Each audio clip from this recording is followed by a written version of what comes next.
Informasi penting bagi KPM PKH, BPNT, PIP, dan PBI yang sedang menunggu pencairan di bulan ini. Ini kata Sekjen Kemensos. Nah, kira-kira ada pesan apa ya dari Sekjen Kemensos? Simak terus. Baik, terima kasih. Assalamualaikum warahmatullahi wabarakatuh. Salam sejahtera untuk kita semua. Yang saya hormati Pak Melki. Selamat pagi Pak Melki. Kemudian Pak Supari. Selamat pagi Pak Sekjen. Selamat pagi Pak Peter juga. Terima kasih. Selamat pagi Pak Sekjen. Tentu teman-teman media yang hadir. Saya kira ini kesempatan yang baik untuk mengadakan dialog tentang bagaimana pelaksanaan bantuan sosial yang diamanahkan ke Kementerian Sosial. Baik mungkin merupakan media untuk evaluasi, tetapi juga kita bisa melihat prospek ke depan. Saya mohon waktu share beberapa slide agar lebih efektif saja komunikasinya. Mohon bisa di-able untuk screen sharing. Minta tolong. Ini masih disable untuk partisipan screen sharing. Nah, gitu ya.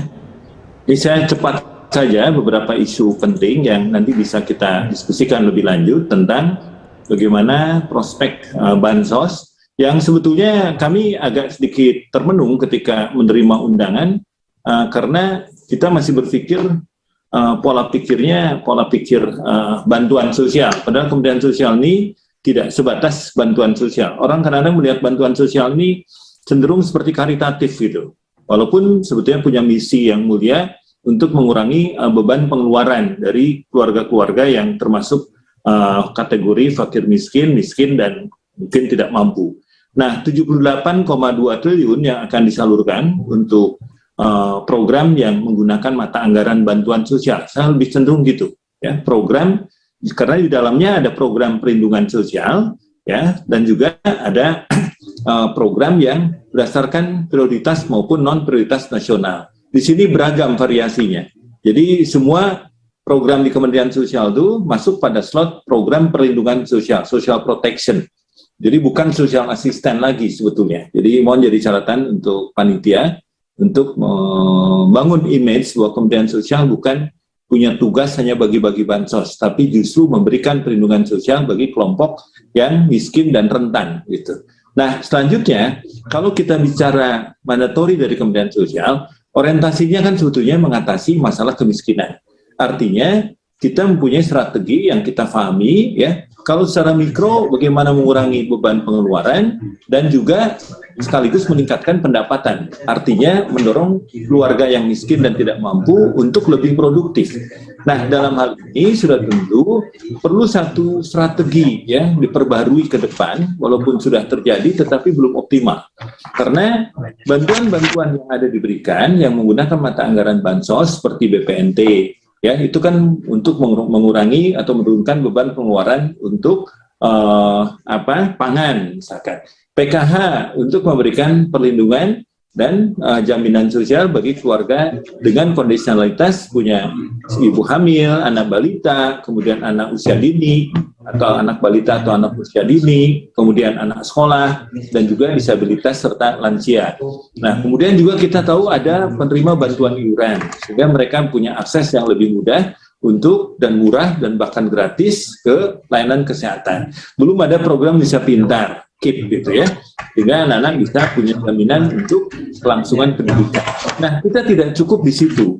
Bagaimana ke depan, ya, yang tanda quotes tadi saya bilang bantuan, padahal sebetulnya sekarang sudah diberikan suatu slot yang disebut social protection, itu juga terintegrasi dengan peningkatan pendapatan.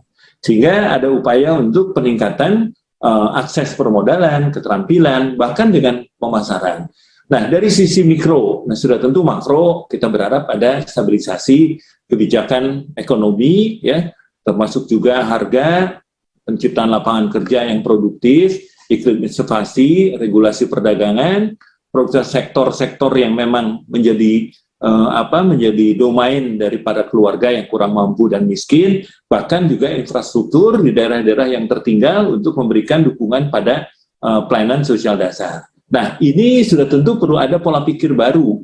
Kalau di Kementerian Sosial ini Ibu Menteri, Bu Tri Risma hari ini selalu menyampaikan bahwa pelayanan yang diberikan Kementerian Sosial itu harus terintegrasi, tidak fragmentaris, tidak sendiri-sendiri. Karena itu dalam pilar-pilar yang kita sebut ada Linjamsos, ada pemberdayaan, ada Rehabsos, ada Dayasos, ini sebetulnya satu kesatuan yang terintegrasi. Memang prakteknya kalau lihat dari sasaran itu belum tentu matching. Contoh, ya PKH itu mengcover 10 juta ya KPM. Tetapi dari sisi program atensi misalkan baru 142.000. Ini kan ada kejomplangan. Tapi sebetulnya di lapangan kita bisa melihat satu etinitas keluarga yang sebetulnya mereka menjadi penerima bantuan yang sebetulnya bantuannya tidak semata-mata hanya untuk mengurangi beban pengeluaran seperti makanan, pendidikan, kesehatan, tapi bantuan yang diberikan pemerintah bisa dioptimalkan, bisa didayagunakan, bisa didorong untuk digunakan untuk kegiatan-kegiatan yang lebih produktif. Nah, milestone atau platformnya sudah ada di Dayasos sebetulnya dengan program kewirausahaan. Itu sebagai contoh, ya. Nah, Bapak Ibu sekalian, kalau kita perhatikan pada slide berikut, ini yang sebetulnya sekarang sedang berlangsung, ya. Selama kepemimpinan Ibu Menteri selalu menyampaikan bagaimana platform kita di samping menurunkan pengeluaran beban pengeluaran per keluarga, tetapi juga sekaligus meningkatkan pendapatan. Karena itu untuk pemenuhan kebutuhan harian ya kita upayakan ada skema bagaimana bantuan yang diberikan itu menjadi sesuatu hal yang bisa mencukupi kebutuhan keluarga-keluarga yang kurang mampu. Misalkan kalau di Balai-Balai Rehabilitasi Sosial itu bantuan itu digunakan untuk misalkan penggembukan atau penyiapan ayam petelur misalkan, menyiapkan lahan untuk bibit sayur, termasuk sembako lainnya. Nah ini kan merupakan satu skema baru yang selama ini bansos mungkin cukup dibelanjakan oleh balai ke pasar, diberikan ke binaan PM keluarga prima manfaat di balai untuk menjadi konsumsi mereka. Sekarang bagaimana balai bisa memproduksi sendiri untuk mencukupi kebutuhan ya pemenuhan kebutuhan harian dari kelompok-kelompok yang sebetulnya termasuk kemiskinan ekstrim, ya tunawisma, lansia terlantar, disabilitas berat, bahkan ODGJ. Nah, selain itu ada skema yang memang sudah ongoing, sudah reguler, seperti BPNT, PKH, kan, BPI, PBI, kemudian KIP, belum lagi BLT dana desa. Nah, selain juga ada atensi untuk anak yatim. Nah, Kementerian Sosial juga bekerja sama dengan PU untuk melihat bansos ini juga harus terpikirkan untuk pemenuhan kebutuhan dasar, pemenuhan hidup yang layak, bukan kebutuhan dasar saja. Hidup yang layak salah satunya tempat tinggal. Salah satu balai di Pangudi Luhur dan itu termasuk juga yang di Bambu Apus sudah terbangun 2 rusunawa untuk para penerima manfaat dari balai yang nanti disiapkan untuk tinggal di rumah susun dan akhirnya nanti mereka dalam 2 tahun ke depan harus bisa mandiri menempati tempat tinggal sendiri dengan mengurangi beban pengeluaran ya yang tadinya di balai bisa dipenuhi ya sekarang mereka sudah diberdayakan di balai. Mereka punya kegiatan di sentra kreasi atensi sebelah kiri itu, dan mereka mendapatkan pendapatan, lalu pendapatan itu bisa ditabungkan, dan mereka bisa mulai menata kehidupannya dengan kita lepaskan mereka dari jaminan balai, tapi mereka harus sudah mulai mandiri, belajar mandiri di rumah susun. Nah, selama 2-3 tahun tergantung evaluasi, mereka harus bisa keluar dari rumah susun dalam keadaan hidup sudah mandiri. Jadi ada bisnis proses yang sedemikian rupa antara bansos dengan pemberdayaan terintegrasi, termasuk mengadaptasi pahlawan ekonomi yang sudah sukses di Surabaya, ini sekarang diperluas secara nasional lewat pejuang muda juga, para mahasiswa perguruan tinggi dilibatkan untuk menjadi pahlawan-pahlawan ekonomi yang melakukan berbagai kegiatan pemberdayaan. Nah itu platform secara keseluruhan yang bisa saya sampaikan dan kita sadari bahwa urusan masalah data, ini data kan selalu menjadi isu yang penting ya.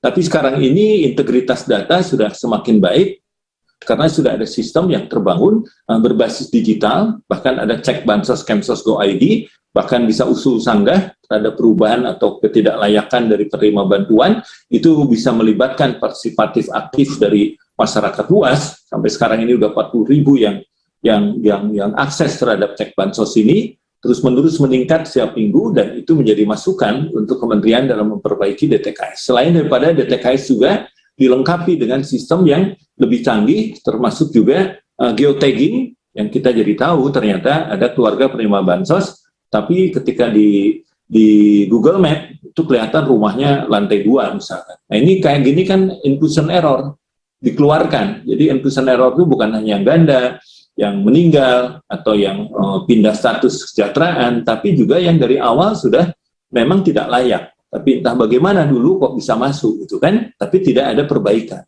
Sehingga dengan beberapa tahun sudah menikmati bansos kita keluarkan dengan tegas, sehingga istilah Ibu Menteri kan ditidurkan sekitar 20 juta lebih ya data yang ditidurkan. Bahwa setelah itu ada penggantian dari daerah, ada usulan baru, ya kita terima, kita verifikasi, kita lakukan quality assurance, bahkan melibatkan perguruan tinggi, ya termasuk di-sharing ke publik untuk bisa diakses oleh publik yang menjadi kontrol dari masyarakat secara partisipatoris. Jadi hal-hal seperti itu kita lakukan sebelum penetapan. Jadi Kementerian Sosial menetapkan DTKS baru, ini sudah jauh lebih baik daripada yang sebelumnya. Dan itu diakui oleh publik, diakui oleh user, diakui juga oleh banyak. Bahwa di dalam pelaksanaan masih ada ketemu, ya seperti PNS yang terima bansos, ya itu satu hal yang ditemukan setelah sistem perbaikan dilakukan. Ya, termasuk yang tidak layak, misalkan dia cukup mampu orangnya, ditemukan, nah itulah bagian dari sebuah proses perbaikan. Jadi kita tidak menutup mata bahwa DTKS sekarang lebih punya integritas, tetapi masih ada di dalamnya mungkin yang perlu diperbaiki, ya, dipastikan mereka benar-benar orang yang layak.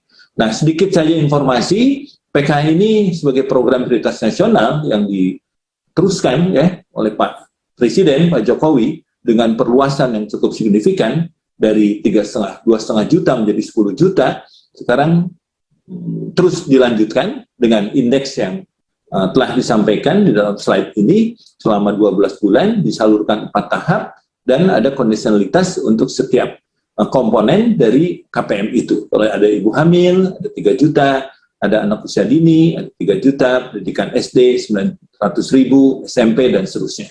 Kemudian yang sembako, ini juga dilanjutkan, ya 200.000 per bulan per KPM, durasi 12 bulan dengan total anggaran 45,1 juta.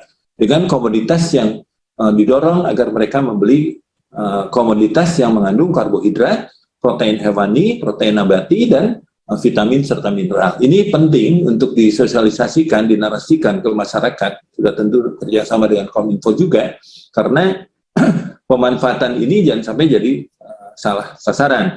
Misalkan diberikan rokok, mungkin diberikan hal-hal yang konsumen, yang sifatnya consumeris, itu juga nggak bisa kita berikan. Hal seperti itu harus diingatkan, harus ditegur, dan harus diarahkan agar mereka memanfaatkan bansos itu betul-betul tepat ya secara manfaat.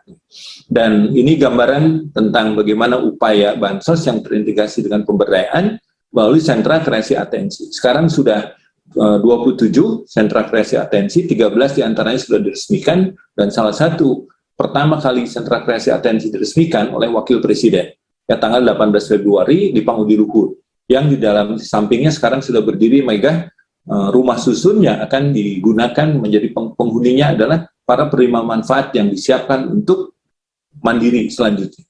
Jadi itulah sequence dari bansos.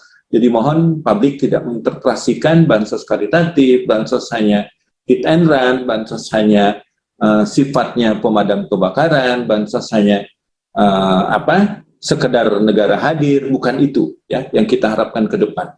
Bansos benar-benar sebagai sebuah bagian, sebuah sumber penghidupan bagi masyarakat untuk menata kehidupannya lebih baik ke depan. Saya perlu menyampaikan kemiskinan ekstrim karena ini persepsi kita itu masih bansos gitu. Padahal bansos itu pasti nggak akan bisa menyelesaikan kemiskinan ekstrim.